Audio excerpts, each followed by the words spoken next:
Bismillahirrahmanirrahim. Assalamualaikum warahmatullahi wabarakatuh.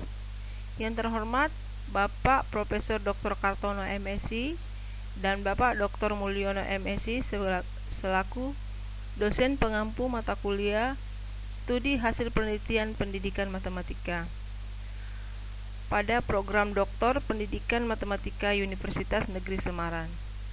Pada kali ini saya akan memaparkan telah artikel kelima saya yang berjudul A Comparison of Creative Thinking Abilities of High and Low Achievers Secondary School Students.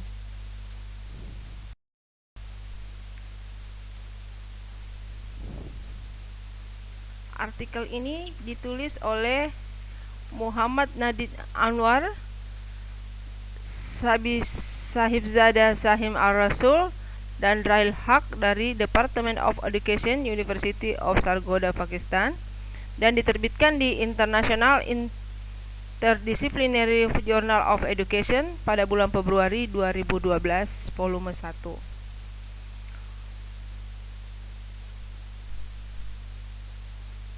Artikel ini berkaitan erat dengan rencana disertasi saya, yaitu membahas tentang creative thinking.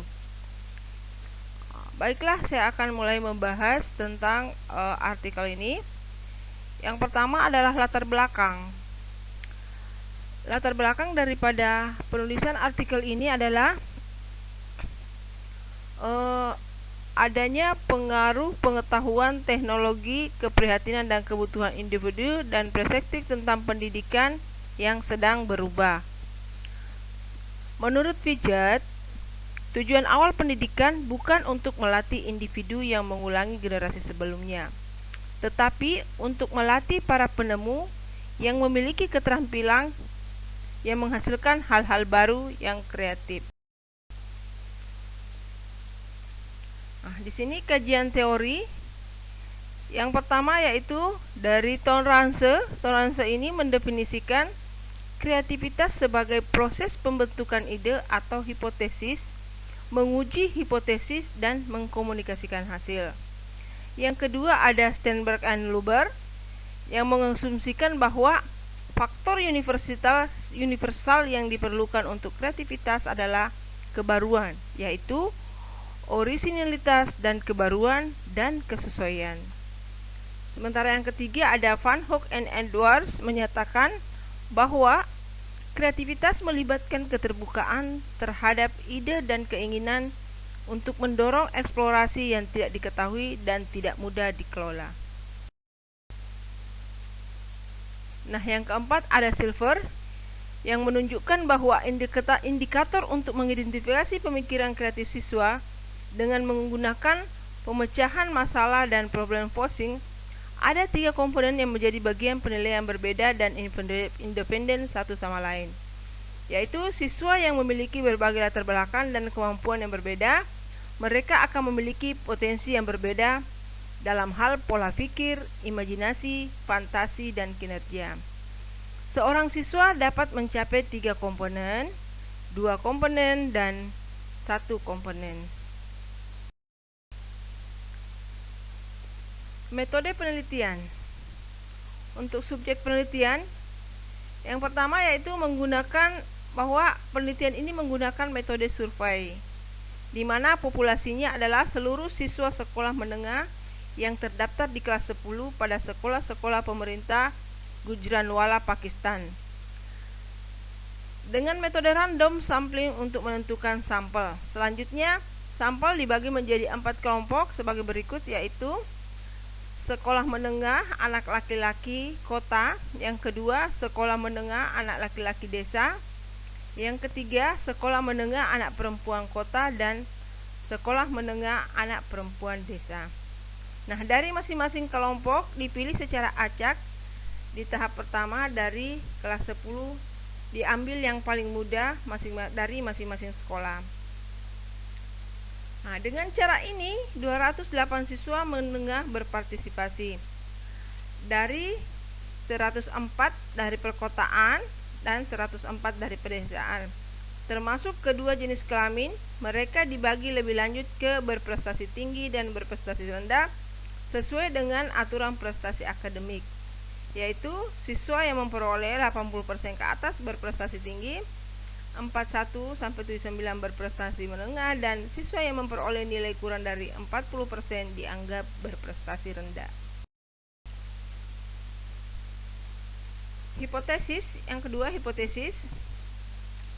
Pada hipotesis, hal ini ditafsirkan dalam dua set.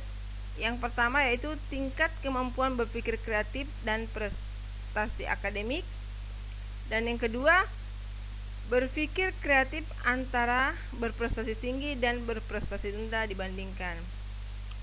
Untuk tujuan hipotesis berikut ini akan dirumuskan, yaitu H0. Yang pertama, tidak ada perbedaan yang signifikan secara statistik pada siswa kemampuan berpikir kreatif karena tingkat prestasi akademik. H1-nya adalah statistik perbedaan siswa kemampuan berpikir kreatif dan tingkat prestasi akademik karena gender. Selanjutnya, tidak ada statistik perbedaan siswa kemampuan berpikir kreatif dan tingkat prestasi akademik karena daerah perumahan.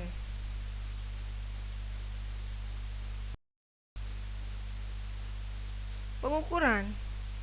Pemikiran kreatif sebagian besar dinilai menggunakan versi singkat dari Thorance Test Berpikir Kreatif atau biasa disebut dengan TTCT. TTCT dikembangkan dalam konteks pendidikan untuk menguji kreativitas. Adapun tes kreativitas diukur 4 elemen dalam proses berpikir kreatif, yaitu yang pertama, kelancaran, yaitu jumlah ide yang dihasilkan; fleksibilitas, yaitu berbagai faktor atau ide yang dihasilkan; yang ketiga, orisinalitas, keanehan atau jarangnya sebuah ide; yang keempat, elaborasi, yaitu hiasan dan pengembangan ide.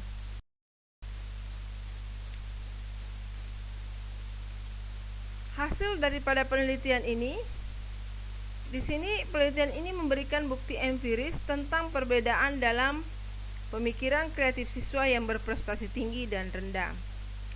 Hasil menunjukkan bahwa berprestasi tinggi tidak berbeda secara signifikan dari berprestasi rendah dalam hal kemampuan berpikir kreatif.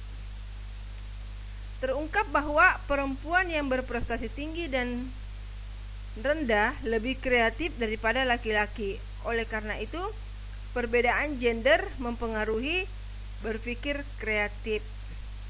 Perbedaan gender dalam kreativitas masih bisa diperdebatkan menurut Carrington dan Selberger.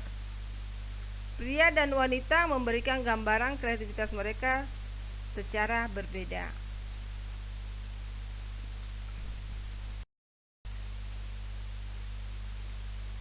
Hasil selanjutnya bahwa kreativitas telah terbukti tidak dipengaruhi oleh kecerdasan. Anak-anak yang mendapat nilai tinggi pada tes kecerdasan belum tentu sangat kreatif. Penelitian ini memberikan bukti empiris bahwa kemampuan berpikir kreatif bersifat independen dari tingkat pencapaian, baik pencapaiannya tinggi maupun rendah. Perbedaan gender dan tempat tinggal yang signifikan ditemukan. Kedua garis berprestasi tinggi dan berprestasi rendah ditemukan lebih kreatif daripada anak laki-laki. Siswa yang berprestasi tinggi atau berprestasi rendah yang berasal dari daerah perkotaan lebih baik dalam berpikir kreatif daripada siswa yang tinggal di pedesaan. Kesimpulannya adalah bahwa kreativitas itu merupakan karakteristik manusia yang penting. Nah, ini merupakan pemikiran terbaik dalam suatu proses yang membutuhkan beberapa faktor, termasuk ciri-ciri kepribadian, kemampuan, dan keterampilan. Nah, sebagai awal, kita dapat membantu anak-anak kecil untuk mengembangkan kreativitas mereka dengan menyediakan lingkungan yang kreatif, membantu anak-anak untuk membangun keterampilan mereka melalui permainan, berperilaku kreatif sendiri, dan memuji upaya kreatif anak-anak. Sekian, terima kasih. Assalamualaikum warahmatullahi wabarakatuh.